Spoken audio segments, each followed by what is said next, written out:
Ya vamos a empezar, ¿ya? Bienvenidas, bienvenidos, un gusto recibirles en nuestro cuarto día ya, ¿no? Del simposio. Ya se me fue la memoria y agradecerles, ¿no? Un día muy especial. Tenemos a varias amigas, varios amigos de Brasil, de Ecuador, ¿no? De otros países también aquí presentes, ¿no? Entonces, ojalá puedan disfrutar, ojalá podamos conversar un ratito también. Esta es una mesa dedicada a investigaciones y proyectos en marcha en Ecuador, ¿no? Que son vinculados a Brasil. Entonces, tenemos el gusto de tener en esta mesa a Cibele Torres, que va a empezar con su ponencia. Seguida de ella, tenemos la querida Jimena Abril, que es estudiante aquí de la U, del doctorado en Administración. Y en la secuencia tenemos nuestro querido Marco Carvajal, traductor, nuestro querido amigo que también está coorganizando el evento conmigo, ¿no? Muchísimas gracias a todos ustedes por también tener la disponibilidad, ¿no? Para que armemos esta linda mesa. Y ya viene también otra amiga de Brasil que va a componer y va a cerrar las ponencias de hoy, ¿ok? Así que vamos a empezar con Cibele Torres. Entonces, ¿no? La palabra es toda tuya, querida. Bienvenida. Buen día. Bueno, creo que voy a hablar en español. No sé, mejor, ¿no? Así me escuchan bien, chévere. Y también creo que quien es de Brasil va a entender mi sotaque aquí brasileño y va a poder entender bien el portugués, ¿no? Porque son dos lenguas bastante parecidas. Bueno, muchas gracias, Antonio, por la invitación. Para mí es un honor, o sea, a mí me gusta mucho estar con la gente en el espacio de la educación. Y es un honor para mí presentar Letrada, que es un proyecto lo cual tengo con mi compañero Rómulo, que está aquí también.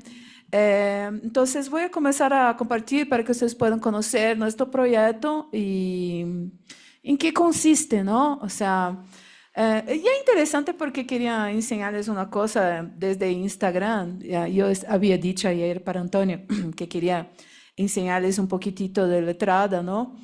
Entonces voy a compartir primero nuestro Instagram para que la gente pueda conocer. Déjame ver que zoom.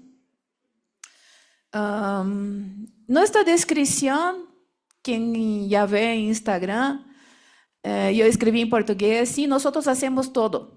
Sí, nosotros hacemos educación, comunicación y digital, ¿no? Entonces, nosotros invitamos a las comunidades para hablar de eso. Letrada es un proyecto que comenzó en Brasil en 2013. Yo ya siempre supe que soy de la educación, entonces esta empresa en Brasil es registrada.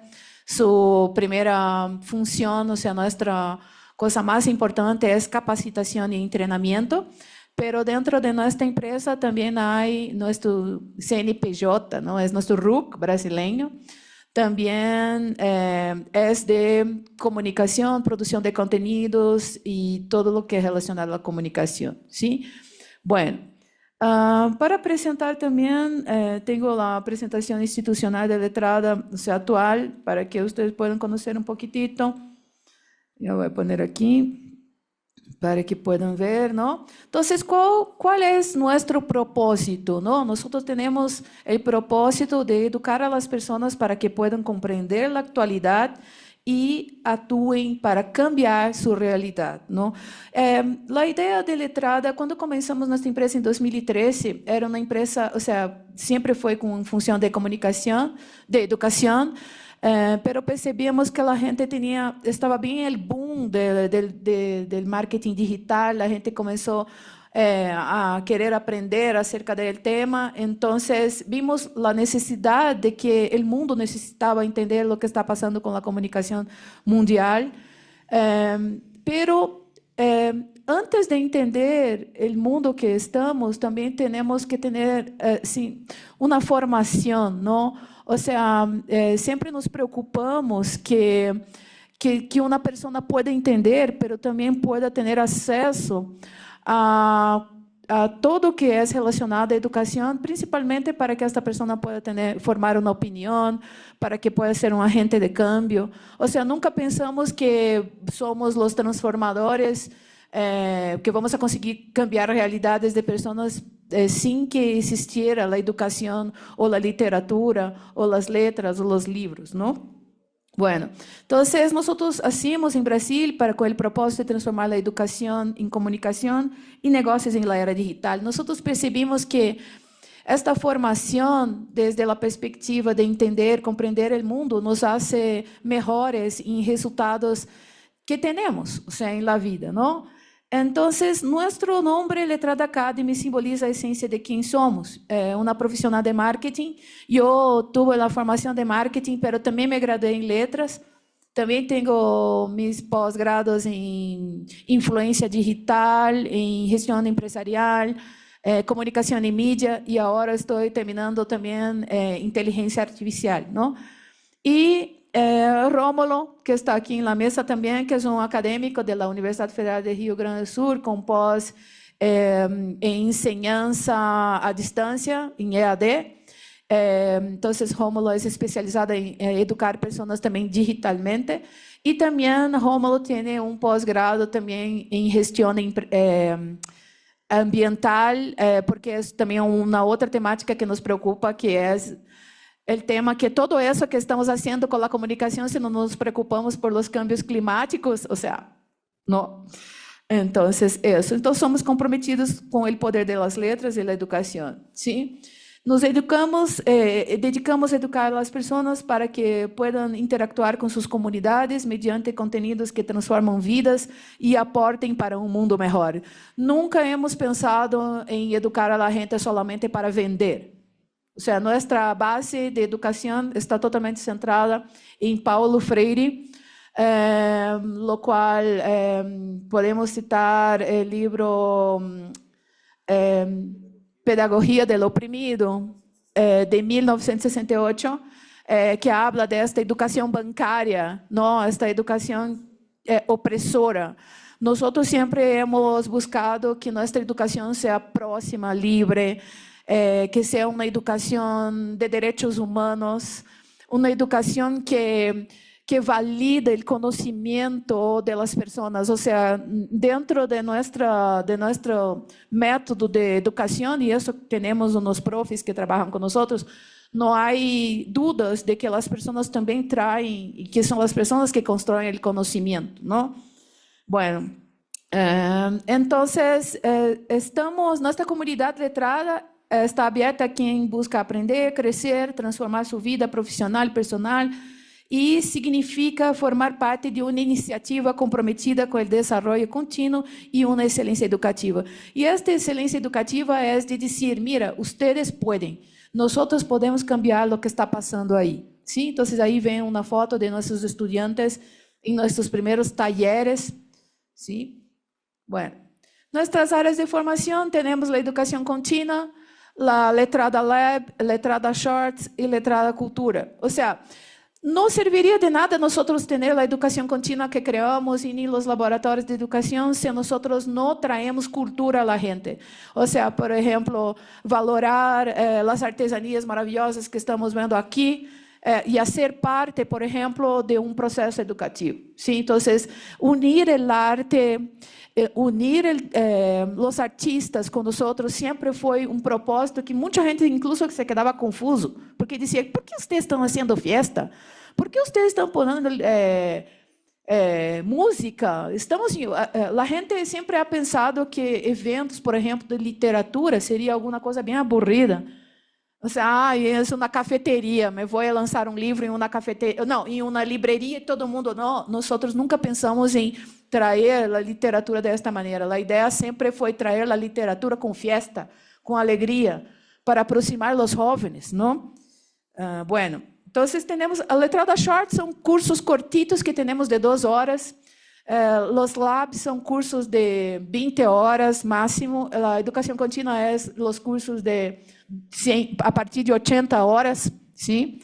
Bueno, Entonces, tenemos ahí la educación continua, que buscan profundizar-se em áreas específicas, especializada e brindando ferramentas de crescimento e desenvolvimento profissional. Temos atualmente 2 diplomados que foram criados por nós, que é o diplomado em Community Management, com menção em User Experience e Inteligência Artificial. Perdão. Esta é uma formação que nós vimos muita necessidade, é de que começar a entender como é um processo de comunicação efetivo em redes e trazer isso para que os empreendedores e empreendedoras, mulheres e mulheres jovens, puedan, por exemplo, otimizar suas redes sociais, entender a experiência do usuário, potenciar estratégias para que puedan destacar-se em meios digitais, porque isso é o que realmente nos hace, ¿no? Bueno, y acá tenemos el lab, los shorts, ¿no? Que ya les expliqué, que son cursos cortos, la cultura letrada, que es nuestra ciencia cultural, un espacio donde nosotros apoyamos el arte, la música, el teatro. O sea, siempre hemos traído esta idea de impulsar la creatividad, el pensamiento crítico y transformar nuestro público en agentes de cambio desde una perspectiva de cultura también, ¿no? Y aquí está yo y Rómulo, nuestro equipo, y nuestros docentes, que nosotros solo tenemos docentes preparados en el tema de eso, del Paulo Freire, ¿no? De respetar, de traer esta educación transformadora, de libre, ¿sí? Y aquí tenemos los avales académicos que tenemos y las personas que están a nuestro lado, que es el Instituto Brasileño Ecuatoriano de Cultura, e o Instituto Metropolitano de Desenho, la Metro, que nos avala atualmente. ¿Sí? Basicamente es eso. Queremos que ustedes puedan conocernos. Por favor, síganos en redes, dan un like ahí. Bueno, y para terminar, me gustaría enseñarles las fotos de nuestra historia rápidamente. Sí, déjame compartir aquí. A mí me gusta mucho porque yo creo que después que yo lo hice, yo vi esta nuestra historia. Nosotros comenzamos en 2013, ¿no? Ahí estaban yo y Rómulo en nuestro primer taller en 2010. Mira la cara de los dos. Estamos hasta medio de los 80. Unos guambritas. Eu queria que vocês vieram. A mim me gostou fazer graças, Antônio, porque quando eu revisitei isso para trazer-les e contar um pouquinho de nós outros, eu me surpreendi eu mesma. Ou seja, me quedo feliz por isso, porque basicamente. Calma, peraí. Déjame. Não passa. Peraí. Queria passar as outras fotos, pero... Talvez em pantalla completa. Sim, essa aqui, ó. Ah, tá. Screen. Só porque tenho que passar as fotos. Aí está, mira. Aí está nosso primeiro taller, nós apoiando a cultura em Brasil. Isso começou em 2013, não? Miren que nós, qual foi meu propósito? Porque não sou um instituto grandotote e não estou milionária? Nunca hemos buscado ganhar dinheiro e ser ricos com isso. Já recebemos propostas de inversionistas, de gente que queria, vamos a poner dinheiro em letrada, e não pudo fazer porque nunca meu propósito foi assim, estar milionário e ganhar dinheiro com isso. Então, eu quisiera que vocês vejam que o propósito mais grande foi chegar às escolas públicas. Hemos lançado livros em Brasil, sempre hemos empoderado os jovens. E eu o que queria ensinar-lhes é que sempre que lançamos um livro, e isso em Brasil, sempre apoiamos o deporte, a cultura. A ideia sempre foi estar próximo de los jovens, porque sempre queremos que... Eu creio que uma pessoa que tem uma formação literária, leitura, ela pode entrar no mundo das redes sociais e ser uma pessoa muito mais grande. O sea, o conhecimento, se não temos conhecimento, não vai servir de nada a inteligência artificial. Somos nós os que guiamos a inteligência artificial. nada nos vai chegar listo, não? Então, a mim me gostou ver estes eventos que hicimos de literatura em Brasil. Aí está conversatórios, temos um projeto chamado Conversa Letrada. Este projeto também sempre amparado os imigrantes. Ou seja, esta foi uma época que havia muitos imigrantes haitianos e venezuelanos chegando em Brasil. Viste Rómulo cantando aí. O empoderamento feminino, sempre estivemos ao lado das mulheres empreendedoras. Miren que a gente do arte sempre nos homenageou, sempre apoiamos os artistas desde a calle, creemos que estas pessoas são as que cambiam o mundo, não? Mire lá, aqui, esta foi a conversa letrada em Feira del Livro de Porto Alegre. Sempre mobilizamos muita gente, contar histórias a los niños, prepará-los, não? Lançamento de livro, mira, quando hacíamos eventos de lançamento de livro, nunca hicimos nada como que tradicional. Nossos eventos de livro sempre foram com concertos, com gente sacando fotos.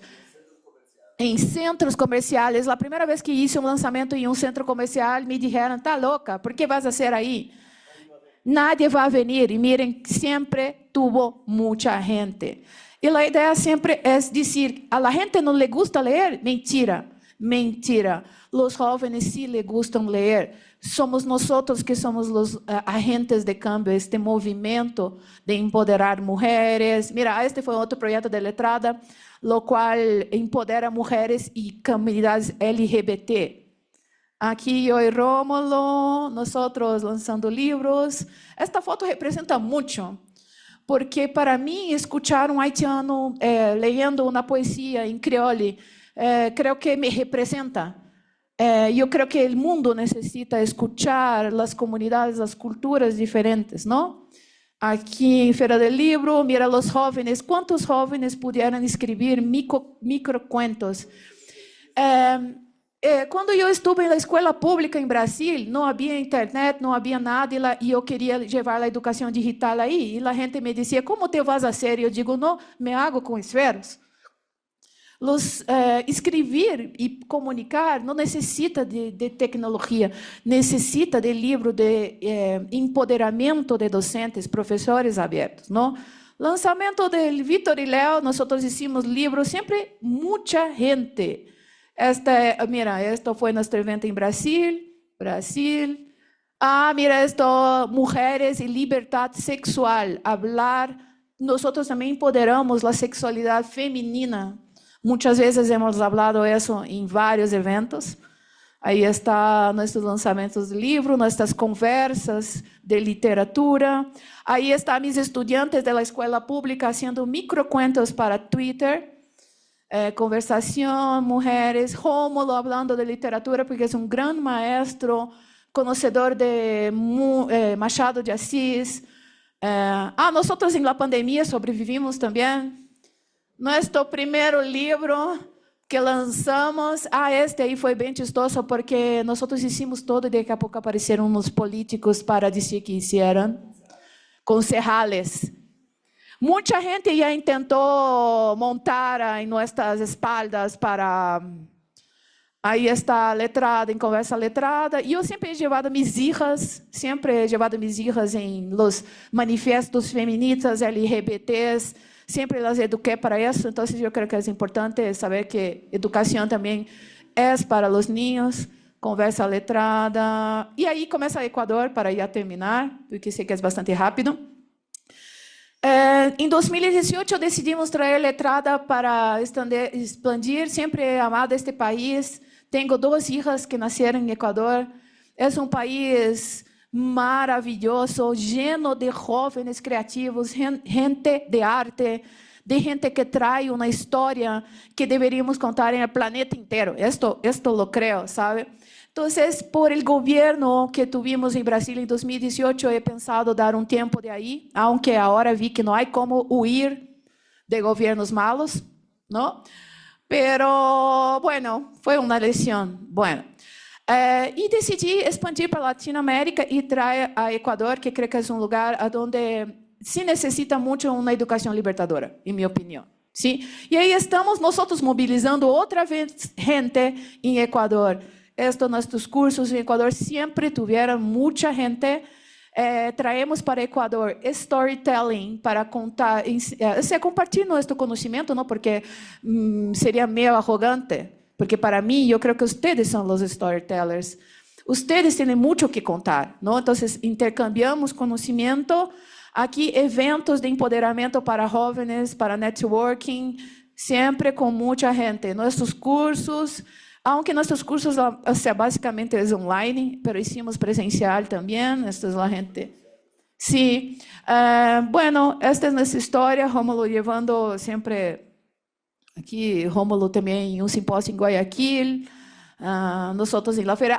Yo siempre uso ese intercambio de traer gente que conoce en Brasil para contar histórias também, para ensinar. Este é taller que hicimos. Aqui é a Chaque Urbana, que hicimos parte, movimento para empoderar e melhorar a Mariscal, nossos estudantes. Isso foi em la Universidade UTE, também trabalhamos com eles durante 5 anos, nos avalaram. Aqui nossos estudantes. Qual foi, para cerrar aqui, nossa letrada? Projeto que empodera a gente para poder arrancar suas vidas, para poder dar liberdade a nossas mulheres, a nossas comunidades, a nossa luta. É fácil? Não. E é passado dificuldade? Quase me morrimos em el apagão de 2024, que não havíamos luz e não havíamos como vender nosso curso, quedamos com a corda em el cuello. Pero aqui estamos resistindo, ¿sí?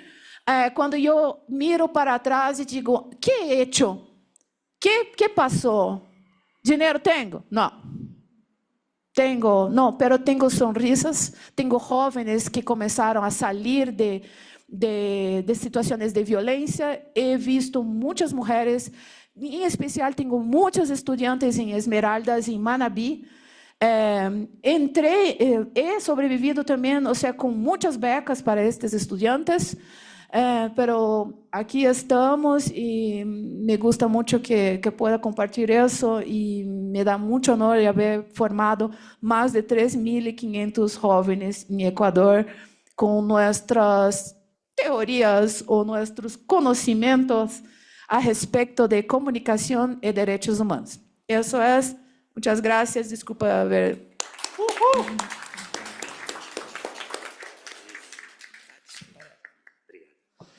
Gracias, Cibele. Vamos a seguir com Jimena Abril. Já vamos a pedir para que se comparta a pantalla. Ou seja, vamos com todas as apresentações seguidas e depois abrimos para conversação, ¿ok? Entonces, Jimena, bienvenida, bien pueda. Sí, gracias. Perdón. Buenos días con todos. Muchas gracias, doctor, por la oportunidad que me da de poder conversar sobre este tema tan interesante en América Latina. En América Latina convivimos con una paradoja difícil de ignorar. Mientras millones de personas enfrentan inseguridad alimentaria, toneladas de alimentos se desperdician cada día. Mi investigación se sitúa precisamente en ese punto de tensión. Soy Jimena Catalina Abril Fajardo, estudiante del doctorado en Administración de la Universidad Andina Simón Bolívar y también soy docente investigadora de la Universidad de la SUAY. Y en esta ponencia analizo cómo las universidades, los bancos de alimentos y la cooperación internacional en Ecuador y Brasil se articulan dentro del sistema alimentario. Para esto me surgió la siguiente pregunta de investigación. ¿Cómo se articulan estos actores y en qué medida esta articulación contribuye a transformar el sistema alimentario? Porque el problema no es solo actuar, sino también cómo se organizan estas acciones.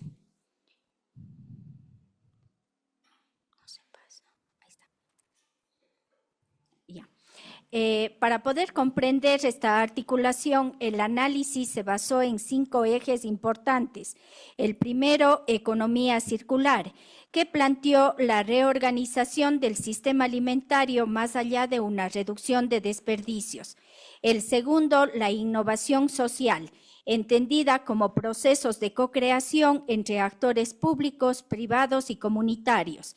En tercer lugar, las capacidades organizacionales que permiten analizar si las instituciones logran sostenerse y adaptar sus procesos en el tiempo. En cuarto lugar, la gobernanza colaborativa que evidencia la necesidad de estructuras formales para poder coordinar con los actores.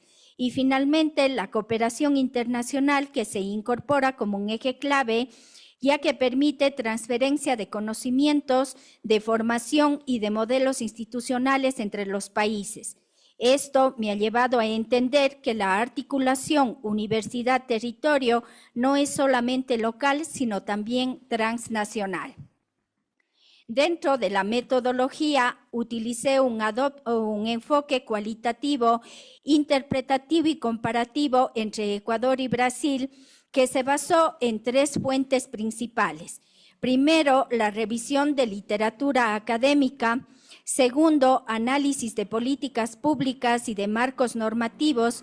Y tercero, documentos institucionales, especialmente de redes de los bancos de alimentos de Brasil. Y además de esto, se sumaron entrevistas exploratorias con actores claves que permitieron contrastar la normativa con la práctica. Un elemento importante es que la cooperación internacional no se analiza solo como contexto, sino como una categoría analítica. Y aquí he puesto, por ejemplo, programas como el PG y el PEC-PG que permitieron observar cómo se articula la formación, la investigación y la relación universidad-territorio a nivel internacional. Como resultados, el análisis comparado mostró diferencias importantes. En Brasil existe una mayor articulación institucional. Programas como el FOMCERO y estructuras como el CISAN permitieron integrar políticas públicas, actores, procesos y dentro del sistema de la Red Brasileña de Bancos de Alimentos que ayuda a coordinar acciones, fortalece capacidades organizacionales. Y aquí los bancos de alimentos no operan de forma aislada, sino como parte de un sistema. En Ecuador, en cambio, existen experiencias valiosas y compromiso social, pero con menor nivel de institucionalización. La vinculación entre la universidad y los bancos de alimentos suele depender de proyectos específicos y de liderazgos individuales, limitando de esta manera la sostenibilidad de los procesos. Pero un punto clave que aparece aquí es la cooperación internacional, ya que en Brasil se integra a través de políticas públicas y redes institucionales, en cambio en Ecuador se concentra en una formación individual. La diferencia no está en la existencia de cooperación, sino en el nivel de integración del sistema. Como conclusiones, a partir de estos hallazgos, se identificó que la articulación entre la universidad y los bancos de alimentos se ubican en un continuo entre acciones asistenciales y procesos con potencial transformación. Pero esta transformación depende de factores estructurantes, como por ejemplo la coherencia institucional, la integración en las universidades, las capacidades organizacionales, la gobernanza y la cooperación internacional estructurada. En este sentido, la cooperación internacional solo contribuye a una transformación cuando se integra a marcos institucionales y no se limita a una formación individual. Como recomendaciones, hay que fortalecer la cooperación académica e internacional, integrarla dentro de las políticas públicas, consolidar redes institucionales y articular docencia, investigación y territorio, ya que el problema no es la falta de iniciativas, el problema es la falta de articulación y en ese proceso las universidades, los bancos de alimentos y la cooperación internacional No son actores aislados, sino elementos claves para poder reorganizar el sistema alimentario. Muchas gracias. Gracias, Jimena, y hasta me emociona cómo has avanzado. Felicitaciones. Lindo trabajo. Pasemos aquí a Marco Carvajal. Entonces vamos a pedir para que se comparta la pantalla con la proyección del trabajo de Marco. Sí. Marco es un gran amigo también que trabaja con traducción, es formado, estudió en Brasil, ¿no? En la UFPR, Federal de Paraná, y también estudió en otros lados, ¿no? En la gringa, como decimos en Brasil. Enseñó portugués allá también, habla muy bien portugués, y ahora enseña portugués aquí también, ¿no? En la Católica, ¿no? Justamente aquí al ladito, ¿no? Entonces, bienvenido, querido. Muchas gracias, Antonio. Ya había preparado mi charla en portugués, entonces me va a ser mais fácil hacerlo em português. Então, eu vou falar e vou compartilhar com vocês como é a experiência de traduzir de uma língua indígena para o espanhol, no caso aqui do Quechua, e também como a gente está, com o Antônio, tem um projeto de uma antologia de traduções de textos indígenas do Brasil e do Equador, tanto para o espanhol como para o português. Então, eu vou compartilhar como tem sido essa experiência para mim. A primeira coisa que eu gostaria de contar é como uma anedota. Na universidade, eu tinha um colega da comunidade Shuar. Aí, o nome dele era Timoteo. Mas eu me lembro que uma vez ele contou, ele disse que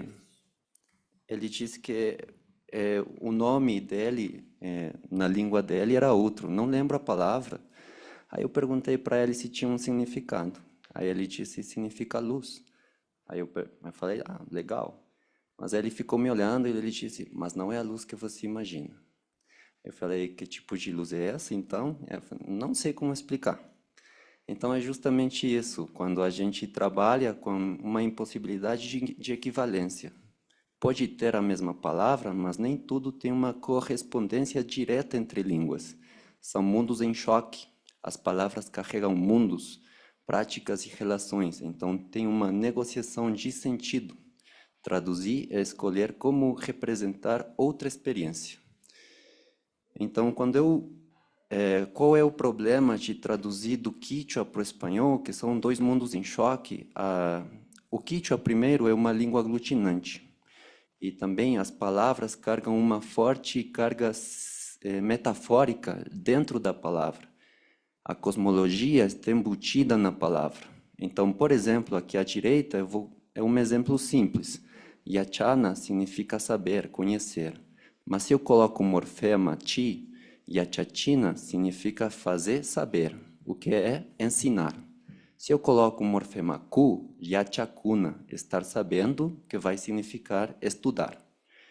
Aí, se eu como tradutor faço uma tradução disso, fácil. Mas aqui um exemplo na esquerda, por exemplo. Yaku é água. Ampina é curar, sarar. Mas ampiaku significa água que sara, água que cura, xarope. Aí, como tradutor, eu sinto que se eu coloco a palavra xarope, eu não vou poder dormir. Porque, como não vou te dizer que ampiaco significa água que sara? Tem todo um sentido aí, né? Então, como tradutor, como que eu faço isso? Aí, a solução, para mim, notas de rodapé.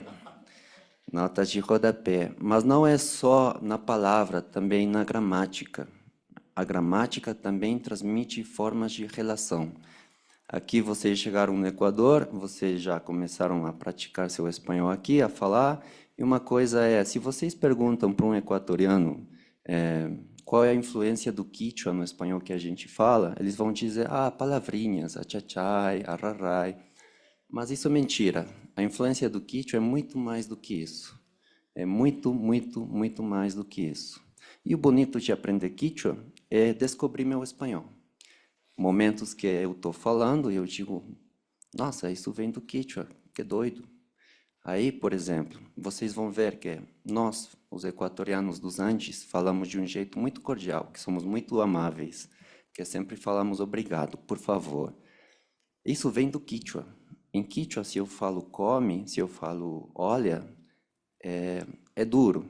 É uma cultura que é muito amável, que é muito cordial, sempre. Então, esses imperativos do Quechua passaram para o nosso espanhol. Daí, vocês que escutam aqui, entra no mas. Isso sempre colocamos no mas. Isso significa entra, sem problema. Não te complica, pode entrar. Usamos o futuro como imperativo. Entrarás. Isso vem do Quechua. Aí eu posso também misturar. Entrarás no mas. Aí o jeito mais fácil de conhecer um equatoriano pelo sotaque, um equatoriano andino, é o famoso dar mais gerúndio. Dá-me passando, dá-me cocinando. Que é um imperativo bem bizarro para quem fala espanhol. Daí significa, se eu falo dá-me cocinando, significa, por favor, cozinha por mim que eu não consigo agora. Então, quando eu ensino, por exemplo, português para os meus estudantes, eu ensino imperativo, tal, aí eu digo, e aí, como você diria dá-me cocinando? Aí eles tentam fazer isso em português, eles me dá cozinhando. Aí eu digo, não, isso não existe, isso é um equatorianismo. Aí eu digo, e aí como você diria, não te olvidarás? E aí eles tentam, não esquecerá. Aí eu digo, não, também não existe. Isso é um equatorianismo, isso vem da cultura quechua, é uma coisa, é uma influência. Então, não é só a palavra, mas também descobrir a gramática. Então, por isso que eu falo, o bonito de aprender quechua é descobrir meu espanhol. Então, outro exemplo seria, uma vez eu estava com uma colega mexicana no doutorado, aí ela me perguntou, onde você estava? Eu falei, não, vengo comendo. E ela me disse, mas cadê a comida? Eu falei, isso vem do Quechua. Em Quechua, quando você diz vengo comendo, quer dizer, eu já comi, agora eu estou aqui. Duas ações separadas. Porque quando eu falo no meu espanhol, para mim é assim. Não significa que enquanto eu caminho, eu como. Tá bom? Então,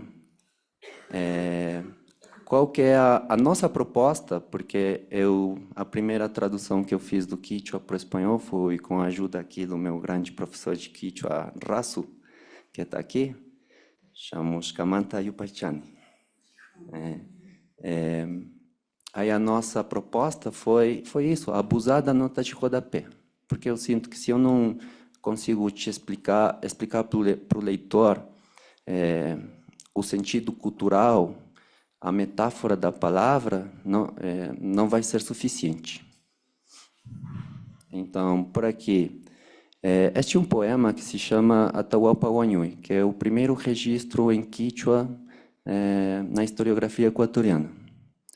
Ele foi dado pelo Luiz Cordeiro, que era o presidente, para o Juan Leomera, que é um grande escritor. Aí ele colocou na Ojeada Crítica Literária de 1868. Daí tem 3 traduções este texto que são conhecidas, a tradução de Cordeiro, a tradução de Mera, a tradução de uma professora americana, Harrison, e a tradução que a gente fez com o professor Raso. Então, eu vou colocar só um exemplo pelo tempo. Então, aqui na última estrofa, há um momento que fala, a tradução que a gente faz é sentindo saudades. Mas aí eu faço uma nota de rodapé. Como que eu não vou te explicar, ou como que eu não vou explicar para o leitor que o verbo Xunga Juxina significa... Xungo é coração e Juxina sair. Então, como que eu não vou explicar para o leitor que sentir saudade significa que meu coração está saindo? Como que eu não vou dizer que Nyukaka Kamantami Xungo Juxini significa isso? Que meu coração está saindo por você. Como não vou explicar isso para o leitor? Então, eu sinto que se eu só coloco a palavra, não é suficiente, né? Então, essa foi a nossa proposta de tradução, um equilíbrio entre preservar imagens e um paratexto explicativo. Agora, com esta experiência da antologia, o Antônio me passou textos em português, e já são textos, depende, mas, por exemplo, este é um texto já escrito em português, mas já contém palavras indígenas da cultura cubeu. Daí, o interessante também, eu gosto de imaginar que eu vou ter um leitor que não se importa, só vai ler. E vou ter um leitor engajado que vai querer entender o texto. E a nota de rodapé para esse leitor, né? Então, aqui, por exemplo, tem este conto, tem a palavra roça. Eu posso colocar uma palavra da cultura brasileira, que para um brasileiro então não se questiona, mas eu fiquei, como que eu vou fazer a tradução de roça? Não dá para colocar só chácara ou parcela de cultivo, porque tem todo um registro cultural nessa palavra, na história do Brasil, na cultura brasileira, que eu não vou poder simplesmente dizer chácara. Então, faço uma nota de rodapé. E outra coisa que eu gosto bastante do português brasileiro é que, para os alimentos, vocês conservam muito as palavras indígenas. E isso eu acho muito bom, muito legal. E isso eu também faço nota de rodapé para isso, porque também tem um sentido. Então, aqui, por exemplo, aqui tem a palavra beijuca, xiri, giral. Eu deixo a palavra, eu deixo e faço uma nota de rodapé. Eu acho que é muito importante conservar isso também para o leitor ter essa sensação de ir para a nota de rodapé e tentar entender o que está acontecendo nesse texto. Então, o que revelam as traduções, no final das contas, a nossa proposta é uma interpretação. São escolhas que refletem posicionamentos culturais. Eu posso dizer que a minha proposta funciona pelo jeito que eu penso, mas não quer dizer que necessariamente é a correta. E essa mediação que o tradutor atua como agente cultural e político. Então, um exemplo disso, tão simples, é com o professor Raso, a gente conversava bastante, eu dizia, não, eu vou deixar a palavra quichua desse jeito, quando estou escrevendo em espanhol, com a ortografia do quichua. Eu vou colocar K, I, C, H, não vou colocar Q, U, I, como se fosse. Porque também é como em algo tão simples, é como um posicionamento cultural, de a língua já tem a sua própria ortografia, vamos parar com essa influência do espanhol. Então, são posicionamentos como tradutor também.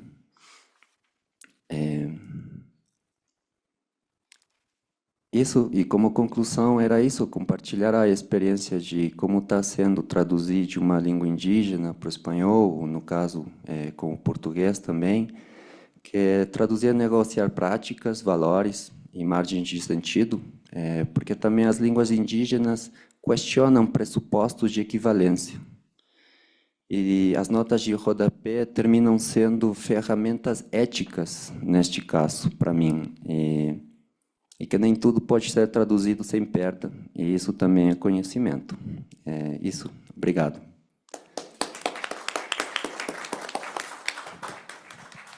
Incrível, Marco. Muito obrigado. Gracias, querido. Entonces, ahora para cerrar la mesa y abrir para comentarios, vamos com nuestra querida Denise. Denise é uma grande amiga aqui também do Equador, já estudou em outros lados também, no Chile, aqui na Andina, né, com Alexis, com Edson, né, na área de educação, Soledad, né? Então, uma querida amiga que trabalha muito com o ensino de português e também vai fazer a sua apresentação em português. Então, seja muito bem-vinda, fica à vontade, querida. Vou só passar o microfone aqui para você, tá? Vou tentar falar em portunhol. Um pouquinho em português e um pouquinho em espanhol, né? Fui aluna da Andina, no Magíster de Inovação em Educação, mas vivo aqui há 14 anos, aqui no Equador, 3 anos desses 14, 3 anos e 8 meses no Chile. Depois voltei para cá, trabalhei com Rômulo, Diego e Cibele no IBEC, como professora de português, e agora também na Universidade Central, como professora de português meio tempo. Então, no nosso trabalho das provas de proficiência, que em espanhol se chama suficiência, em português, eu mirava que sempre havia muitos problemas na parte oral de los alunos na hora de la prova oral. Então, vou explicar um pouquinho o que é o CELPE-BRAS, ok? Então, o CELPE-BRAS é a certificação ou a certificação de proficiência em língua portuguesa, né, para estrangeiros. É um exame brasileiro oficial. Estou um pouco nervosa. É brasileiro oficial, que é produzido pelo INEP, mas que vem do Ministério da Educação. Ok? Então, ele é dividido... O que é que ele avalia, né? Ele avalia duas partes. A parte escrita, que é a compreensão oral e escrita, e a produção redigida em língua portuguesa, e a parte oral, que é feita face a face. Nós, professores, temos que 20 minutos para fazer uma entrevista com cada aluno, está ali divididinho. Então, nesses 20 minutos, ele é dividido em 4 partes. Na primeira parte, a gente faz uma conversa sobre o aluno, sobre a vida dele, que geralmente ele escreveu na hora de fazer a inscrição. E depois a gente trabalha os elementos provocadores, que são 3 elementos. Eu trouxe um exemplo aqui do elemento, está pequenininho, mas dá para ver. Então, vem com guia para o professor ter as perguntas, se quiser, mas é mais uma conversa. Então, o aluno ele tem que interpretar o elemento, que às vezes pode ter só imagens e outras vezes bastantes textos, né? Então, é uma conversa face a face.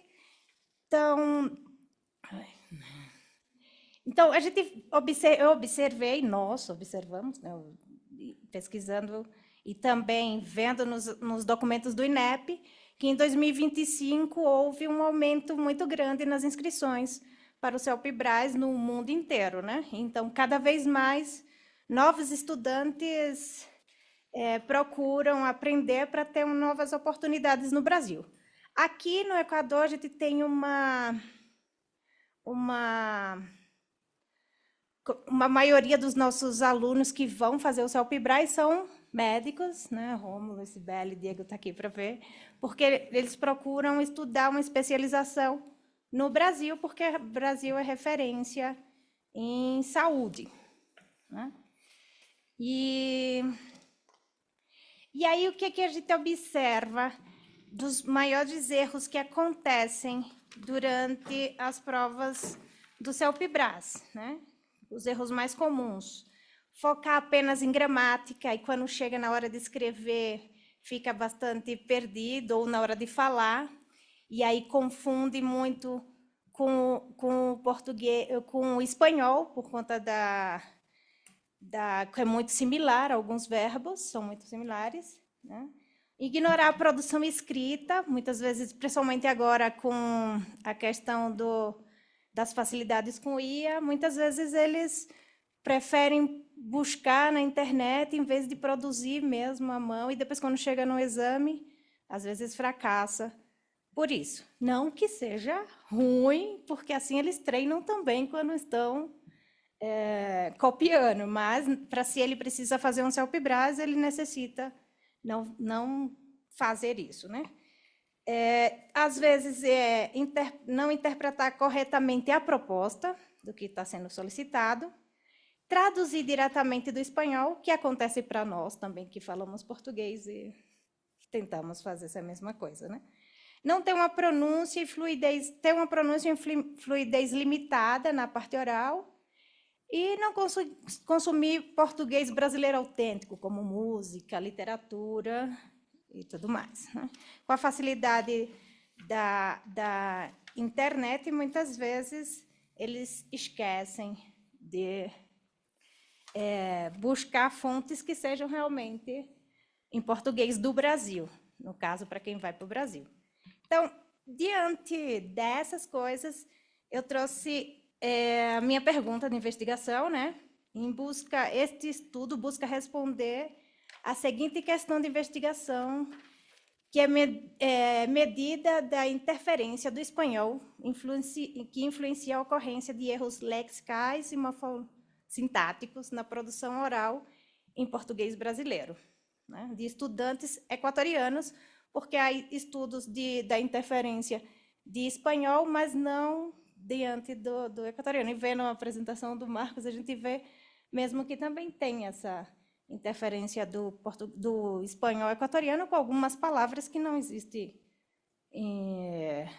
que não seria o espanhol de Espanha, seria o espanhol netamente equatoriano, né? Em contexto de avaliação de proficiência, CELPE-BRAS. Certo? O meu objeto de investigação, na verdade, são as anotações dos avaliadores, observadores, porque eu não posso utilizar os áudios das provas, porque para solicitar o INEP, eles demoram muito para autorizar, e às vezes não autorizam, porque tem essa questão dos dados, né, que não podem ser passados para outras pessoas. Então, essa investigação ainda está em processo, inclusive hoje ainda estão sendo avaliados, o CELPE-BRAS está ocorrendo toda essa semana, né? Então, em contexto equatoriano, aplicação 2025-2 e 2026-1, certo? Que está ocorrendo agora. A relevância, eu acho que não está aí. Sim. A relevância é indicar os erros mais comuns do CELPE-BRAS, não está aí porque eu tinha passado duas, que é essencial para a preparação estratégica, pois ajuda o candidato a melhorar sua comunicação e evitar perdas de pontuação e adaptar-se ao formato real da prova. Certo? O objetivo 1 é analisar os equívocos e classificá-los léxico e gramaticalmente, né?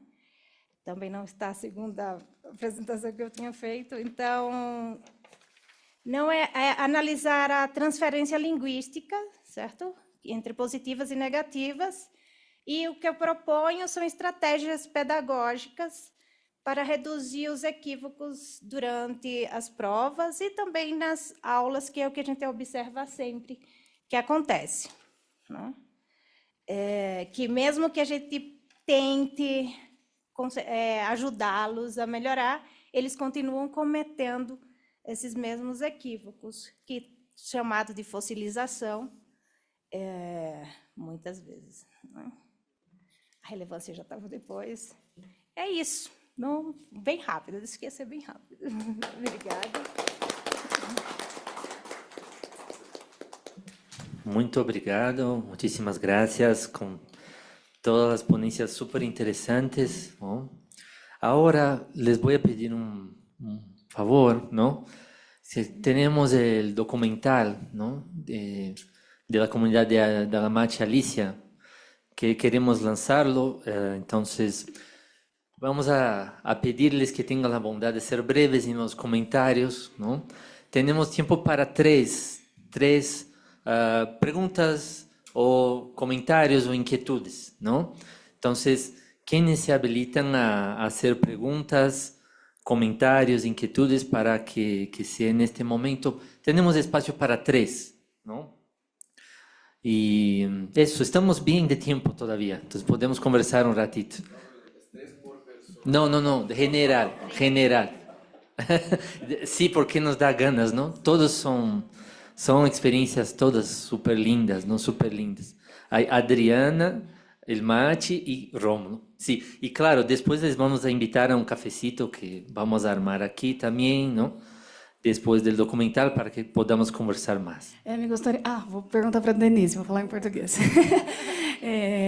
Denise, eu também trabalho com o CELPE-BRAS, e assim, a grande discussão com os estudantes hispanos sempre é a questão da avaliação deles, né? Então, assim, você acha que a gente deveria ter uma grade diferente dos hispanos de avaliação para outros estudantes que não são hispanos, pela grande proximidade das línguas? Eu acho que sim, porque, inclusive, ontem estava fazendo prova junto com o Diego e a gente estava nesse dilema. Se ele falasse outro idioma, e é uma pergunta que eu sempre fazia, que a gente sempre usava, né, Rômulo, quando eu estava junto, assim, se ele falasse em outro idioma que não fosse espanhol, você compreenderia o que ele está falando? Porque, às vezes, a gente vai no automático e como a gente já está acostumado com o espanhol, e a gente acho que às vezes a gente até aceita alguns equívocos ou erros e coloca como bem porque ele consegue se comunicar e a gente consegue compreender o que ele está falando, mas aí eu pergunto, a gente compreende porque a gente sabe espanhol ou porque ele está falando bem português? Então, essa é sempre a nossa pergunta quando está fazendo a prova, avaliando a prova oral dos alunos. Então, acho que deveria ser um pouco distinto, principalmente essa parte do léxico. Obrigada. Bueno, en primer lugar, un saludo cordial desde la Amazonía del Instituto Superior Pedagógico Intercultural y Bilingüe. Gracias también, Antonio, por esta invitación y también la universidad y todos que estamos aquí, los compañeros de Brasil, docentes, investigadores. Y bueno, no es pregunta, sino un poco felicitar a cada uno de ustedes expositores, lo han hecho excelente y muchos nos han topado a nosotros y hay un compromiso nuestro, desde mi punto de vista, de que nosotros no somos buenos investigadores como docentes quizá, no vemos la realidad. Hay problemas en nuestras narices, en nuestros ojos, que no buscamos alternativas para dar solución. Me gustó referente a la pedagogía del oprimido. Aparentemente nosotros como el Sistema de Educación Intercultural y Bilingüe tratamos de seguir esos caminos con ciertas diferencias, pero creo que no hemos logrado. Pero con esta experiencia nos permite también de ir mejorando en nuestras actividades. Es verdad, teóricamente nosotros decimos que todos los espacios, todo el tiempo son de aprendizaje. Ahí tenemos a nuestras manos. Y decía mediante el baile, observaciones, teatro, el día de ayer nos habían explicado las señoras nuestras compañeras, de la misma manera, ¿no? Y de la misma manera del segundo expositor, es nuestras culturas, nuestras enseñanzas, partía de esta manera, con cuentos, leyendas, anécdotas que tenían. Desde ese momento era el proceso de interaprendizaje. Lo ha hecho muy bien, me gustó. He aprendido una vez más y puedo difundir, puedo decirle que hay otros espacios, hay muchos que aparecen. Bueno, no los entendí todo, pero la idea es eso, ¿no? Y de la misma manera, como decía, nosotros también siempre en el proceso metodológico, que son parte también de nuestras enseñanzas ancestrales, partimos desde el conocimiento. El saber conocer sería en otro campo el conocimiento previo que cada uno de nosotros tenemos. De la misma manera, saber conocer, saber hacer y saber sentir, que es muy importante para nuestras culturas amazónicas y todo del Ecuador, podemos decir, porque han sido mis compañeros desde el 1990, hemos tenido cursos y hemos interactuado. Y de la misma manera, la última, que es una de las herramientas muy fundamentales que debemos seguir apropiando, utilizando y aprovechando, que habla referente a las tecnologías, alguien dijo, ¿no?, de la IA, inteligencia artificial, es un apoyo, no dejarnos llevar a eso, porque nosotros también tenemos nuestras herramientas como seres humanos, pensamos, sentimos que quizá una máquina no puede ser, sentimos, esa es la diferencia quizá que no nos puede quitar, no nos pueden someternos a eso, porque el sentimiento, la espiritualidad está muy profundo de nosotros. Y muchas gracias, bueno, lo que algo entendí, ¿no? Y agradezco porque esto me fortalece, como de mañana había escrito, ¿no? Muchas gracias, ha ido complementando.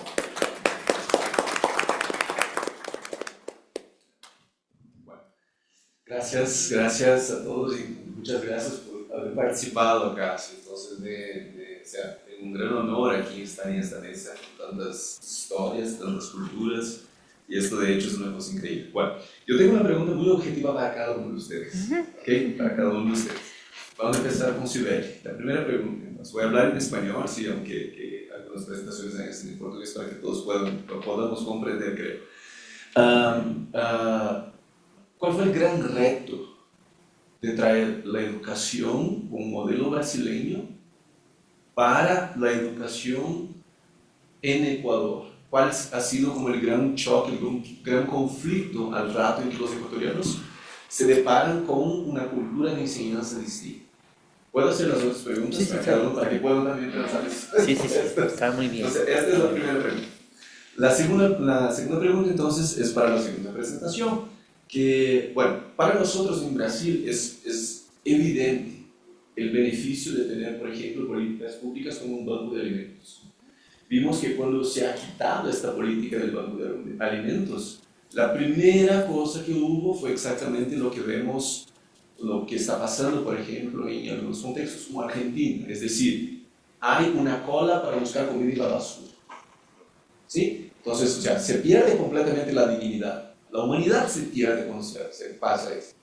Entonces, la pregunta es justamente esto. O sea, para nosotros en Brasil esto es evidente. Pasamos de esto hace poco más de 4 años, pasamos cuando hubo la pandemia y se había quitado la política de banco de alimentos, por ejemplo. Se quitó eso. Entonces, nuevamente volvió a haber una cola para buscar huesos en la basura. Consecuencia directa. ¿Hay algún programa como este en Ecuador ya establecido? Esta es la pregunta. ¿Ya? Sí, y si puedes contarnos eso.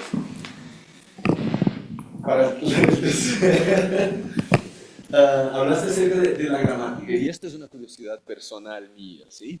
Las gramáticas que nosotros tenemos de los idiomas, ¿no? Sobre todo occidentales, hay una tendencia, y voy a hablar acá, por ejemplo, de la gramática del español, de la gramática del portugués, una tendencia normativista que nosotros decimos, es decir, la gramática sirve como un modelo a ser seguido. Entonces, las personas que no tienen el conocimiento de la gramática necesitan aprender como una forma basada en una normativa, es decir, la gramática impone cómo las personas deben utilizar la lengua, ¿sí? Más que todo, más que utilizar la lengua, sino como hablar y escribir. No estoy de acuerdo con esto, pero es una perspectiva. Hay otras gramáticas en otros idiomas que son más descriptivistas. Y mi pregunta es justamente esta. La gramática que tenemos en el idioma quichua es una gramática que sigue una perspectiva normativista de imponer, o se va por otro lado mucho más descriptivista, que describe el idioma y justamente formas de utilización. Entonces, esta es mi inquietud, esta es mi inquietud personal, ¿sí? Y para Denise, entonces, acerca del self-vibrado, o sea, ya estamos, ya hace tiempo ya trabajamos con esto, ¿no? Ya, bueno. Y mi pregunta es justamente esto, o sea, trabajar con el concepto de error, una vez que el constructo del examen no trabaja con el concepto de error, trabaja con el concepto de adecuación. Entonces tiene adecuaciones para determinados contextos y inadecuaciones a determinados contextos. Entonces, ¿cómo es hacer este juego, ¿no? De trabajar un concepto de error que nosotros no trabajamos en el constructo del examen, pero hacer una investigación sobre esto? Esta es mi curiosidad.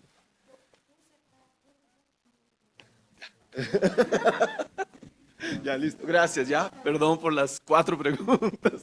Tenía más.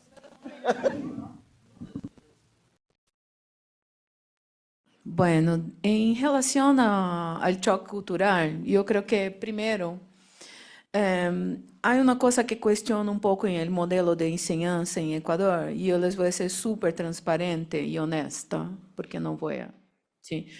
Que é a forma. A roupa, o sapato, se chegou, se não chegou, se levantou, se não levantou.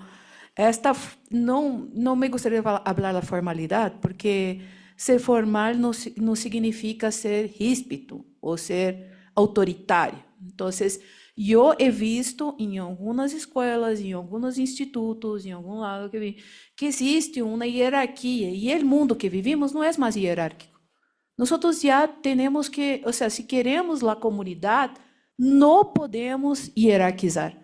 Então, quando eu e Rômulo começamos nossos cursos e que fuimos com quizá panas de los estudiantes, não panas que digo, bueno, esta cercanía que tuvimos, a gente a vezes, porque professor, ou seja, não é que não quero que tenha respeito, ou seja, por mim, pero eu hoje dentro da sala, principalmente em mis estudiantes, esta semana nos passou que ganhamos um prêmio dentro da Metro de um branding para o Banco Pichincha. E como lo hicimos para ganhar? Simplesmente los deixei livre. O sea, é empoderar a gente. E eu creio que lo que quizá foi um pouco choque, não? E lo que os estudiantes nos agradecem muito é esta apertura de empoderamento. Então, eu, se for a dar não sei, uma perspectiva, é que quizá poderíamos nos olvidar um pouco de se está com uniforme, se não está, se está.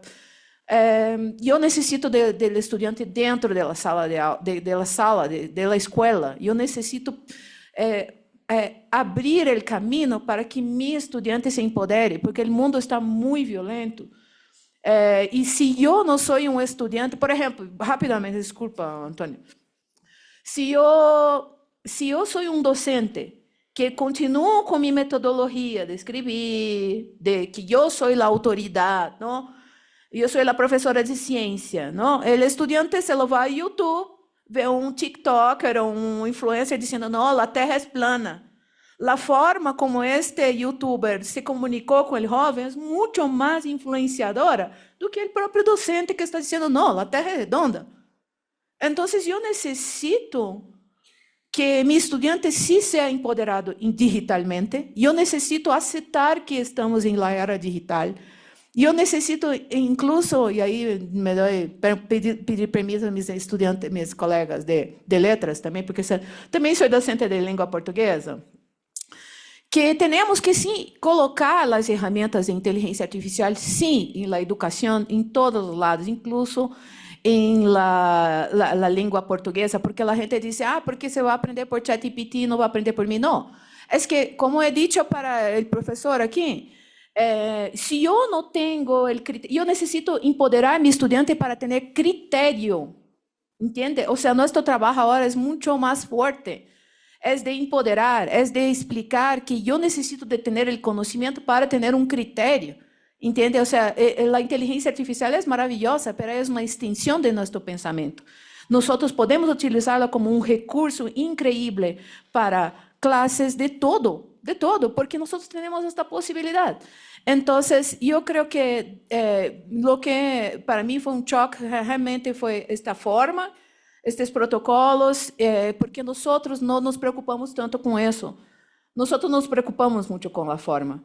Então, eu creio que isso que nos trajo muitos estudantes orgânicos. Ou seja, nós hacemos publicidade online, mas sempre me aparece 2 ou 3, quero estudar contigo, profe. E eu quero ir contigo, profe. Então, isso é minha perspectiva. Gracias. Bueno, muchas gracias por la pregunta.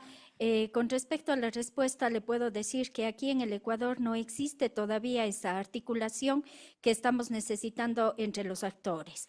Esto nos está llevando a que en el Ecuador existen actores periféricos porque dependemos solo de proyectos individuales, pero lo más difícil es dar esa visibilidad. Para trabajar hay mucho. Y ese es el lapso que debemos hacerles entender, que la parte relacional, organizacional, es lo que debemos trabajar más, porque todos sabemos que un banco de alimentos está para dar el alimento, pero no sabemos cómo debemos hacerlo por dentro, cómo están esas estructuras por dentro, y en eso hay que trabajar.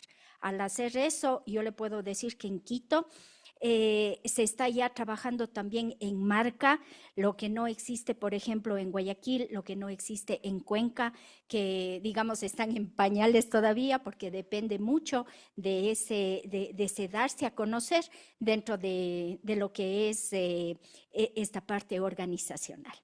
Muchas gracias.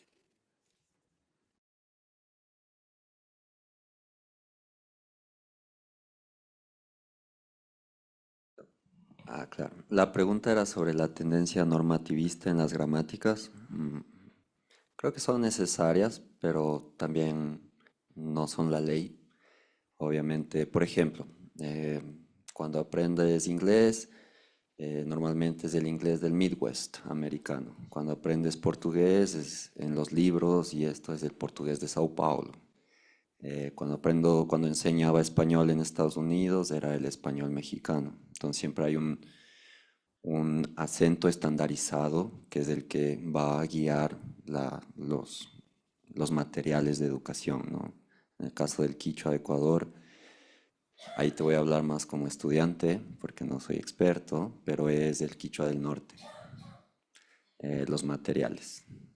Pero de ahí viene la riqueza de la presencia del profesor. Entonces yo tengo mi profesor Rasu y ahí está, me dice, pero en el sur es así. En la Amazonía lo dicen de esta manera. O la riqueza de cuando yo enseño español, por ejemplo. A mis estudiantes en Estados Unidos les digo, yo soy quiteño, yo hablo con vos, acostúmbrense al vos. Cuando enseño portugués, obviamente aquí di un ejemplo del imperativo y les enseño la conjugación, pero les digo, yo viví en Curitiba, lo correcto gramaticalmente es fali, coma, pero me van a escuchar decir ahí, mi conta ahí, con tú. Y esa es la riqueza del profesor que trae a la clase. Pero sí, al respecto de las gramáticas en el quichua es eso. Y esa es mi perspectiva ya como estudiante, pero de ahí para hablarlo así específicamente, porque también hay una posición, no es tan fácil hablar de eso, también hay posiciones de política, de cómo educar, qué quichua usar. Allá te podría hablar mejor mi profesor Rasu, porque también envuelve muchas otras cosas que van más allá de, envuelve política, envuelve posiciones, es complejo. No, el uso de la lengua es político. Ujú. Sí, es político. No podemos creer que es neutro porque no es neutral. Es político. Solo gracias. Rômulo, eu vou lhe responder sem responder. Na verdade, a adequação de erro, claro, a apresentação e na hora que pido aos professores em LIBEC o posto aplicador, para que anote, tenho que falar que são erros, porque senão você sabe, senão alguns não vão compreender o que há que anotar. Então, ainda está em processo, desde o ano passado, estava um pouco dormido e agora volvi a investigar. Então, essas adequações quanto à questão de vocabulário, léxico, que seja, vão acontecer, não estão listas. É por isso que digo que ia responder sim, responder. Pido permiso para dar solo hablar con el profesor traductor. Cuando la dificultad de traducir el quichua, ¿no? Entonces, he estado bastante próximo a las comunidades, escuchando principalmente a mi compañero traductor, que siempre también está con las comunidades, lo cuanto es difícil traducir no solamente la lengua, pero es una cosmovisión, sí. Y les invito a pensar que quizá también el poder de la inteligencia artificial nos podría también, en algunos contextos, por ejemplo, online, de que podríamos crear, a partir de una inteligencia artificial, la expresión, un vídeo que expresa esta cosmovisión de una sola palabra, ¿sabe? Y eso es súper chévere porque lo que necesitamos con nuestras comunidades indígenas y con todas las comunidades, principalmente para mí, especial la comunidad indígena, es que el mundo necesita entender esta cosmovisión. Necesitamos empoderar cada vez más nuestras comunidades indígenas para que el mundo entienda y que nos respete nuestro Yasuní, respete nuestra Amazonía. Porque mientras el mundo no entiende esta cosmovisión, la explotación de nuestras tierras van a continuar. ¿Entiende? Entonces nosotros necesitamos, y cuando hablo de empoderamiento, estoy hablando también de cuando somos docentes y empoderamos a nuestros estudiantes a hacer eso. Mira, eres un chico que viene de una comunidad, vamos a empoderarlo a poder enseñar su cosmovisión, enseñar esta cosa maravillosa que es, creo que es este conocimiento ancestral que nos falta en comunidad, en este mundo que estamos viviendo, no solo de guerra, sino de explotación, de minerías, de nuestros recursos, porque estos recursos que van a dar mucho dinero a mucha gente, son los recursos que van a dar la salud y la vida a nuestras próximas generaciones. Entonces, poder hacer una relación desde un conocimiento ancestral con una inteligencia artificial para poder traducir de alguna manera, ou ao menos expressar a quem não entende, lo que é uma palavra como luz, ou como água, ou como, não sei que palavras mais, não sou bueno em quechua, entendo algumas palavras, e a mim me encanta, pero eu necessito entender isso, eu necessito romper esta barreira. Esta barreira necessita ser rompida a partir do momento que destruímos as formas, destruímos as burocracias e dissemos, sim, estamos na era digital e necessitamos empoderar quem necessita estar em el poder, que são as comunidades, as mulheres, as comunidades afrodescendentes. Isso temos que empoderar-nos e aproveitar para isso. Sim? Então, essa era a minha última intervenção. Muchísimas gracias, Cibele, Jimena, Marco, Denise, ¿no? Qué linda mesa.